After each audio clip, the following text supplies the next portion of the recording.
right here. He was out here today, first day training, Yesterday he trained with the second team because we had a recovery day, and then today first team with the group, first training session with the group.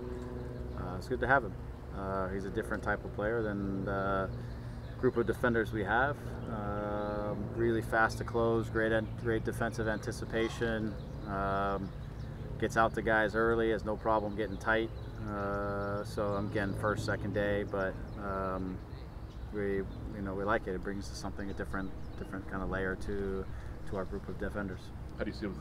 I mean, will be available this weekend, but how do you see him? Yeah, he'll be available, but we won't try to rush him in. It's I think he needs to get a little time to just acclimate, to understand everything that's going to be going on around him. It's his first time out of Colombia, so just to kind of bring him along, we'll definitely take him on the trip and see what we do with him there, just so he can again take in as much as possible, get to know his teammates, things like that. But also a young man that we want to set up for success and get him integrated in the group before we just kind of throw him out there, So, but excited for the qualities that he brings, and I think he can help our team in certain facets of the game for sure. Your thoughts on Vanney and how he's sort of settled in this season so far with this group? Yeah, I think he came in and was super aggressive and was flying and just kind of trusting his instincts in the game. And I thought he had got off to a great start. I think as a couple of things have sort of happened on his side, I think he feels really responsible for a couple situations that has maybe made him just a touch passive in a few games here. We've used him in slightly different ways, sometimes in building in a three and others, but we want him just to kind of not worry about the things that have happened and just stay aggressive and trust himself and the way we use him, that he can really help and impact the team. But I feel like the league has a way with when guys show up sometimes to let you know how difficult the league can be and things happens. And so I think he had a great start, and then he's felt the league a little bit, and now in training this week he's been more aggressive, more assertive, and I feel like we're starting to see Mickey that kind of came in early days. So for me, that's just part of the process. I think guys who sometimes have never played outside of their country and now they come somewhere new, they go through a little bit of the ebbs and flows, and you try to get them out of it as quickly as possible. So I think that's it with him. He's got a great skill set, and he's a very intelligent player. I think he's just, as I said, he's just gotten a little bit where he's become a little more passive, and I want him to stay aggressive.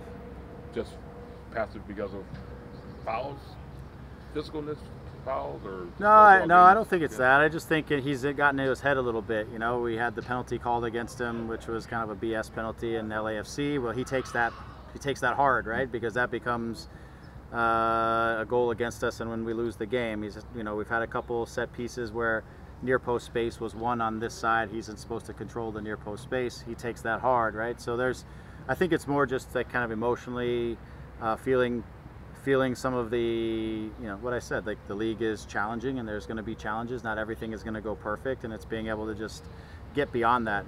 He always wants to get back and just really work and try to make up for the last thing, but there's no such thing. You just got to keep moving forward. And so I think and he's a very honest, responsible player, and I think that's part of what he's feeling is a little bit of responsibility, but I just want him to move forward. You can't change anything in the past, and stay aggressive, because you have a better chance in our league if you stay aggressive of good things happening and not bad things. And so it's just encouraging him to again, to be aggressive and to play and trust himself and trust the group around him.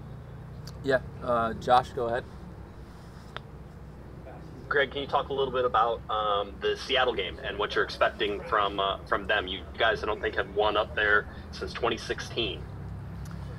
Yeah, I think they've played well in recent games, and I think they have played pretty well over the course of the season. They've obviously dealt with some injuries, probably underperformed in results in some of the games. But as guys get healthy and are available for them, they obviously have quality. They have speed. They're a very, very difficult team to break down and create goals against. So I suspect it's going to be a really difficult game. So for us, we've got to continue to try to be the best version of us. Last week I thought we had some gaps in some of that and on the road, and we've got to get off to a better start. And We've got to make sure that we can keep games at 0 longer, and even keep games at zeros for full games. That would be nice. But we've got to, against these teams that are hard to score against, you can't concede goals easily, because your chances are going to be fewer and far between.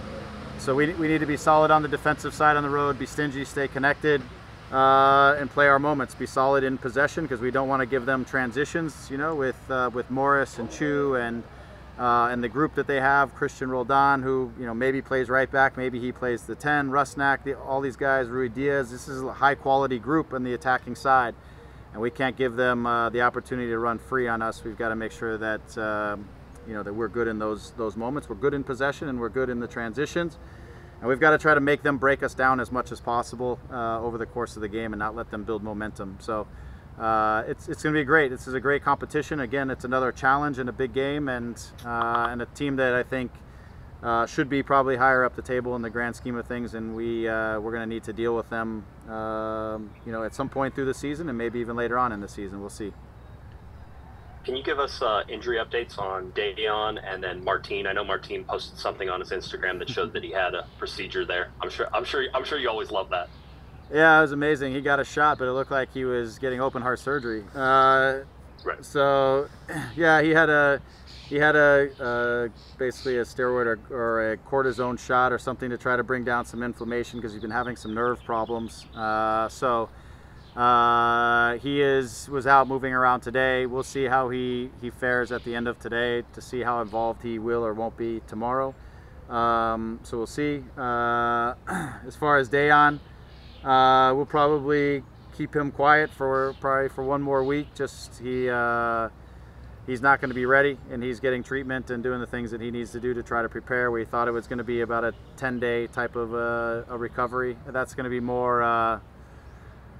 It's more related to a fascia issue. It's not so much like a muscle strain or a tear, but he's having some problems there. So we'll get him back in next week and get him ready for the home game next week. Thanks, Greg. Yep. Somebody else? Yep. Go ahead. Rob, go ahead. Hey, Greg. Thanks for your time. The second half against San Jose was rather difficult. You guys wrote it out, and then you guys obviously had the result in Austin. And so it seems like the offense has dried up a little bit. Are you concerned at all about the offense and getting into the spaces that you need to get? And does the game plan change at all because Decky is out? Thank you. Yeah. Well, I think I'm not too concerned about the offense, generally speaking. I think one of the issues that we ran into in Boston is giving up the early 2 goals. Now you've really incentivized the team to stay nice and compact, and to if we are to have possession, they were very comfortable getting numbers behind the ball and staying in a nice tight lower block, and it became a challenge to break them down. So I think part of it to help our attacking group is, again, keeping the game at 0, keeping the game where we're not putting ourselves in a position that we have to chase the game, and that we keep the opposition a little more open, and incentivize them to have to come out and play the game and play to win the game. So I think some of it is the context of the game changed really fast for us in Austin, and didn't play into our into some of our strengths, because they could defend it out. Having said that, I think there were a few things that we need to clean up in Austin. I think too many guys were coming low, trying to pick up the ball, not enough numbers staying high, which means it takes longer to get into the attack and get numbers into the attack, and it makes it easier for the defending team to recover, put numbers behind, stop your forward progress. So we got to get our numbers in the right places. We've got to be close enough to each other to support each other and to play fast. And then that also helps us in the counter press, because we were too far apart from each other with guys in not great spots, that when we did lose the ball, there was a lot of space to transition out on us, and that becomes, as I've said many times, it becomes expensive physically over the course of the game when the opposition just can transition out of their half so easily, and that happened a fair amount in Austin. So again, we got to keep tightening up. These are things that we've talked about in other games, and we've just got to make sure that we stay consistent and repeat the things that we need to do to be more successful. Thanks so much. As it relates to the game plan, we'll we'll do what we need to do to try to create the spaces that we need to try to create the chances that we need. You know, whether it's Dayon, Miguel, or someone else.